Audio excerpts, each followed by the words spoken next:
भगवान मथुरा आए। मथुरा में आते सबसे पहले भगवान एक धोबी के पास गए। कंस के कपड़े धो रहा था। भगवान बोले हमको लत्ता दे दे बढ़िया वारे। कंस के धोबी ने कहा अरे चल भाग यहां से, हमें सब पता है तू कौन है, तुझको मथुरा क्यों बुलाया। मधुमंगल श्रीदामा ये गए थे मथुरा तक भगवान के संग। मधुमंगल बोलो लाला जी ज्यादा ही अपमान कर रहे हो, जाके पूतना बारे हाथ दिखा दे अपने। सोई ठाकुर जी ने एक हस्त प्रहार किया, धोबी मर गया। कंस के कपड़े ठाकुर जी ने पहन लिए, सब ग्वाल बालन ने पहन लिए। अब बड़े बड़ी भां, बड़े बड़े कुर्ता, और धोती दिखी ही नहीं रही है, कुर्ता में ही समा गए ठाकुर जी। अब बिना झाड़ू की सड़क साफ रहती चल रही है, ऐसे ठाकुर जी पूरे वृंदावन मथुरा में घूम रहे हैं। तभी एक दर्जी के पास गए।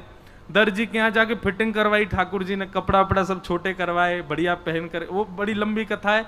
ये दर्जी राम अवतार में भी था, प्रभु श्री राम की अचकन बनाने आया, परंतु सैनिकों ने कहा स्पर्श मत करना, दूर से ही नाप लो।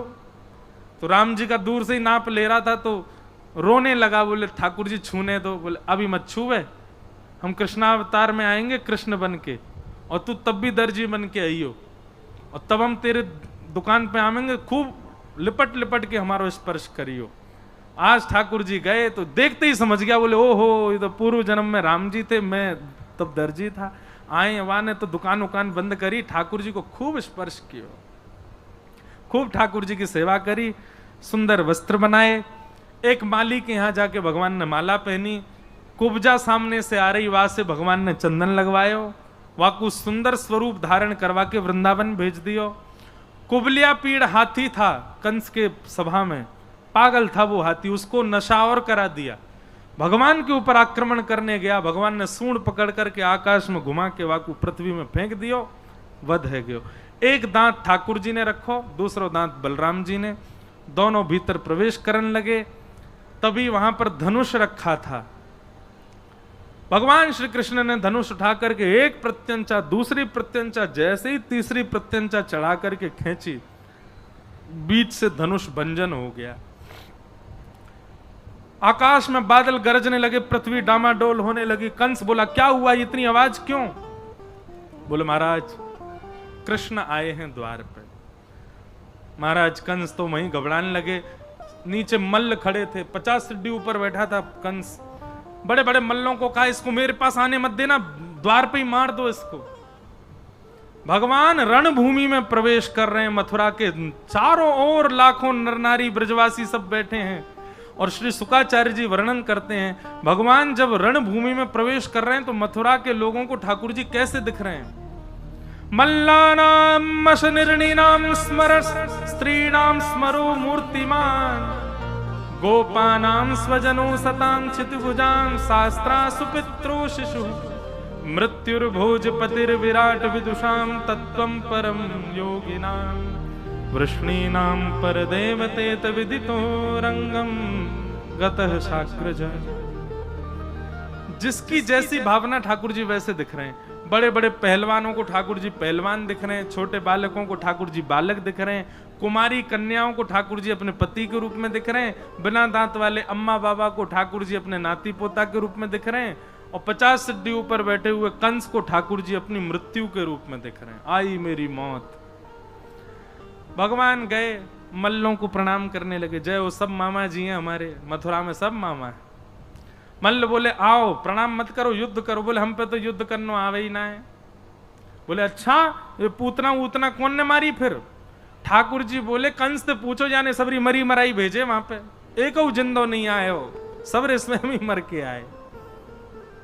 ठाकुर जी की बात तो ऐसी देखने में ऐसे लगा नेक्स्ट सब बालक। मल्ल बोले नहीं हमसे युद्ध करना पड़ेगा। एक मल्ल जैसे ही भगवान के पास गयो, भगवान ने एक हस्त प्रहार किया, एक हस्त प्रहार में नीचे गिर गो, उठ ही नहीं पाए हो। दूसरों मल्ल आयो, भगवान ने मुष्टिक प्रहार करी, महाराज स्टेडियम से बाहर गयो जाके। ऐसे कर करके सबरे मल्ल मार दिए ठाकुर जी ने। 50 सीढ़ी ऊपर बैठे कंस को ठाकुर जी ने देखा। कंस को घबराहट, भगवान का ऐसा स्वरूप है कि जो देख ले वो पिघल जाए, पर कंस को घबराहट हो रही ठाकुर जी को देख के। भगवान ने बलराम जी को प्रणाम किया, सब मथुरावासियों को हाथ जोड़ करके दंडवत करी, और एक छलांग मार के भगवान ऊपर पहुंचे। वह को मुकुट दूर फेंक करके केश पकड़ लिए, दूसरी भुजा से चरण उठा लिए, आकाश की ओर उठा करके सब मथुरावासियों को दिखा करके 50 सीढ़ी ऊपर से नीचे पटक करके एक छलांग मारी, वह की छाती पे जाके बैठे और कंस को गोविंदाय नमो नमः। बोलो कंस मर्दन भगवान की। मथुरा के लोगन के मुंह खुले रह गए, आंख खुले रह गई और सबरे घबरा में बोले कि मरगो कंस। भगवान ने चारों ओर देखी, बोले विश्वास ना हेरो दिखे। एक पैर उठाया कंस का, पूरी रणभूमि में उसके देह को घुमाया ठाकुर जी ने, और सबन को जब दिख गई कि हाँ कंस मर गयो, सबरे कूदे बीचे रणभूमि में, ठाकुर जी को उठा लियो, नाचन लगे, सब गान लगे, जय जयकार करन लगे। बोले कृष्ण कन्हैया लाल की, कंस मर्दन गोपाल की, देवकी नंदन गोपाल की, जय जय श्री राम। सब ब्रजवासी आनंद में भर गए, आनंद करन लगे। अब भगवान ने देवकी, अब हम थोड़ा जल्दी करें, देवकी और वसुदेव जी को मुक्त किया, उग्रसेन को मथुरा का राजा बनाया। भगवान कभी राजा नहीं बने, ना मथुरा के ना द्वारिका के, राजा हमेशा उग्रसेन ही थे। भगवान कभी सिंहासन पर नहीं बैठे, पर प्रेम से सब उनको कहते थे राजा धीराज महाराज देव के नंदन वसुदेव नंदन मथुराधीश भगवान की जय। भगवान सांदीपनी गुरुकुल पढ़ने के लिए गए, वहीं सुदामा नाम के मित्र ठाकुर जी को मिले।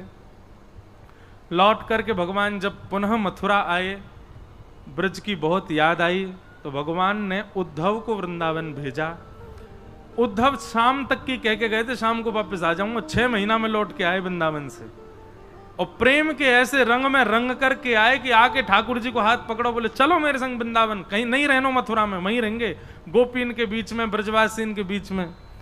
ठाकुर जी ने उद्धव से कही, उद्धव ये सब ब्रजवासी गोपी मेरे संगी रहते हैं, कोई अलग नहीं है, केवल तुम्हारे चित्त में प्रेम प्रकट करने के लिए पूरी लीला हुई थी। मथुरा पर कंस के ससुर जी जरासंध ने चढ़ाई कर दी, मेरे दामाद को मार दिया, और एक नहीं 17 बार चढ़ाई की मथुरा पर। हर बार कृष्ण बलराम ने मिलकर के पूरी सेना को मार दिया, अकेले जरासंध को छोड़ देते। हर बार जरासंध फिर जाता, फिर से सेना इकट्ठी करके लाता, फिर चढ़ाई करता, भगवान फिर छोड़ देते। अब की बार जरासंध ब्राह्मणों की सेना लेकर के आया, या ब्राह्मणों को अनुष्ठान पर बैठा करके आया, तो ब्राह्मणों के हित के लिए भगवान ने मन में विचार किया, बोले कि भैया ब्राह्मणन को कहीं श्रम नहीं है जाए, सो ठाकुर जी रणभूमि में युद्ध करते करते बलराम जी का हाथ पकड़ करके रणभूमि से भाज गए। बोलो रण छोड़ राय भगवान की जय। विप्रधेनु संतन के कारण रण छोड़ो ब्रजनाथ, विप्रधेनु संतन के कारण रण छोड़ो ब्रजनाथ। गोमती तट द्वारवती पधारे, गोमती तट द्वारवती पधारे, कहलाए द्वारिका नाथ। वृंदावन प्यारो वृंदावन, वृंदावन प्यारो वृंदावन। जिस प्रकार ये सप्तनिधियों का पद है ना, ऐसी हमारी कहीं धाम में कथा होती है तो एक पंक्ति हम वहां की भी जोड़ देते हैं इसमें। तो द्वारिका की पंक्ति ये है, विप्रधेनु संतन के कारण, मतलब गौ ब्राह्मण और संतों के लिए रण छोड़ो ब्रजनाथ। रण छोड़ करके ठाकुर जी भागे। कहां गए? गोमती तट, गोमती के तट। और द्वारिका का असली नाम है द्वारावती। क्या नाम है? गोमती तट द्वारवती पधारे, कहलाए द्वारिका नाथ। वृंदावन प्यारो वृंदावन। ठाकुर जी द्वारिका पहुंचे हैं और द्वारिका में जाकर के सबसे पहले तो भैया, बड़े भैया बलराम जी को ब्याह भयो। भीष्मक राजा की कन्या के साथ बलराम जी का ब्याह रेवत राजा की कन्या की रेवती के साथ में हुआ। और भगवान कृष्ण के विवाह का प्रसंग प्रारंभ हुआ। सब सोचने लगे कहां होएगा, कैसे होएगा। बहुत सुंदर प्रसंग है भगवान के विवाह का, पर अवकाश नहीं है ज्यादा। पर हम कल यहीं से कथा सुनाएंगे ठाकुर जी के विवाह का प्रसंग कैसा था, कैसे रुक्मणी जी से विवाह हुआ। बहुत अच्छी कथा है। पर अभी बस इतना सुन लो कि भीष्मक राजा की पुत्री हैं रुक्मणी, और रुक्मणी जी ने संतों के मुख से बड़ी प्रशंसा सुनी, ठाकुर जी की खूब कथा सुनी, और कथा सुनकर के रुक्मणी जी ने उनको अपने पति के रूप में वर्ण कर लिया। रुक्मणी जी ने पत्र लिखा, और पत्र लिख करके ठाकुर जी को अपने हृदय की सब बात बता दी। श्रुत्वा गुणान भुवन सुंदर शृण्वतां ते निर्विश्य कर्ण विवरै हरतुंगतापम रूपम दृशाम दृशिमताम अखिलार्थ लाभम त्वय्यच्युता विशति चित्रम पत्रपम में। रुक्मणी जी ने भगवान को पत्र लिख करके बताया कि मैंने आपके रूप और गुणों को सुना, जब से सुना तब से आपका वर्ण कर लिया है, तब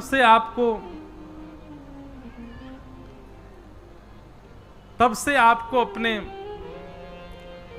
पति रूप में मान लिया है। आप आकर के हमारा वर्ण करो। बहुत सुंदर पूरे 7 श्लोक हैं रुक्मणी जी के। एक एक श्लोक में इतना सुंदर भाव रुक्मणी जी कहते हैं। कल हम यह श्लोक की भी व्याख्या विस्तार से करेंगे। रुक्मणी जी ने पत्र लिख करके भेजा। ब्राह्मण सुदेव नाम के ब्राह्मण गए और जाकर के भगवान को पत्र सुनाया। पत्र सुनते ही ठाकुर जी खड़े हो गए, रथ में जाकर के बैठे, सुदेव ब्राह्मण को बैठा करके सीधे कौंडन्यपुर आए। और कौंडन्यपुर आकर के भगवान ने, रुक्मणी जी देवी पूजा के लिए जा रही हैं। आहा, जय जय गिरिवर राज किशोरी, जय महेश मुख चंद्र चकोरी। हो मैंने मेहंदी लगाई रे कृष्ण नाम की, हो मैंने मेहंदी लगाई रे कृष्ण नाम की, हो मैंने मेहंदी लगाई रे कृष्ण नाम की, हो मैंने मेहंदी लगाई रे कृष्ण नाम की, हो मैंने बिंदिया सजाई रे कृष्ण नाम की, हो मैंने बिंदिया सजाई रे कृष्ण नाम की।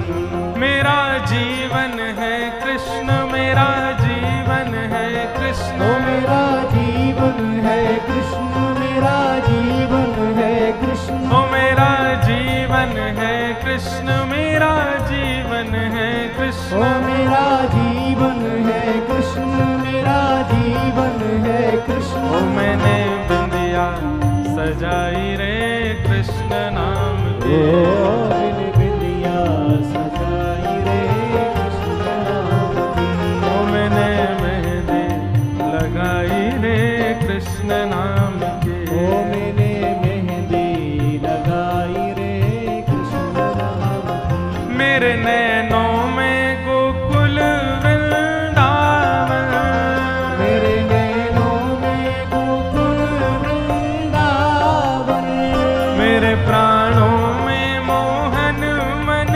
भावन, मेरे प्राणों में मोहन मन भावन।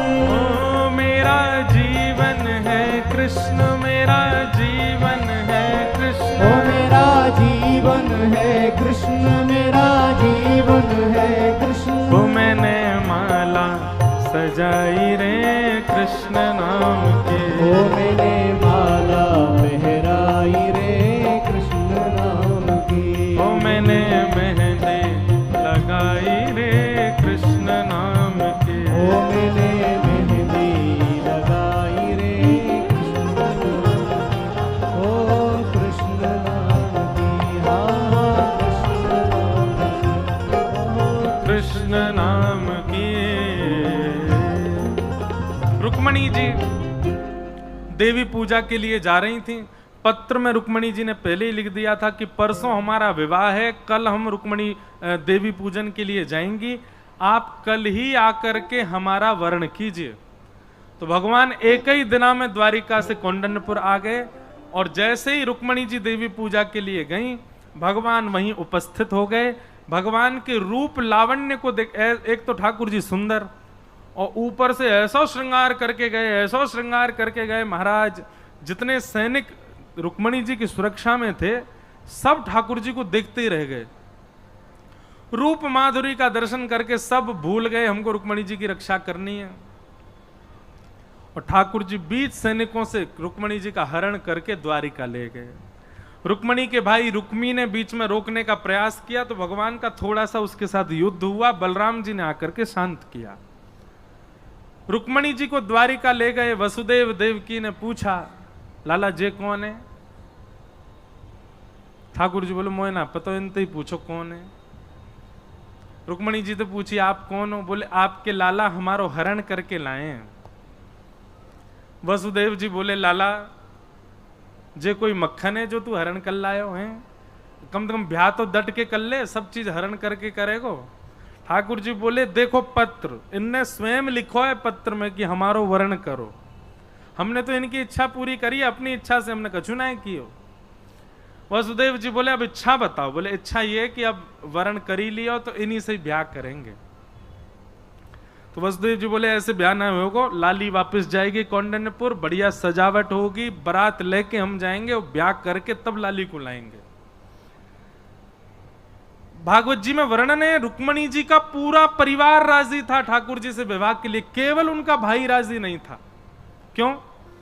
क्योंकि रुक्मणी जी के भाई रुक्मी के सखा हैं शिशुपाल, और शिशुपाल का घनिष्ठ सखा है मथुरा पर जिसने चढ़ाई की, कंस का ससुर जरासंध। तो जरासंध भगवान को अपना शत्रु मानता है।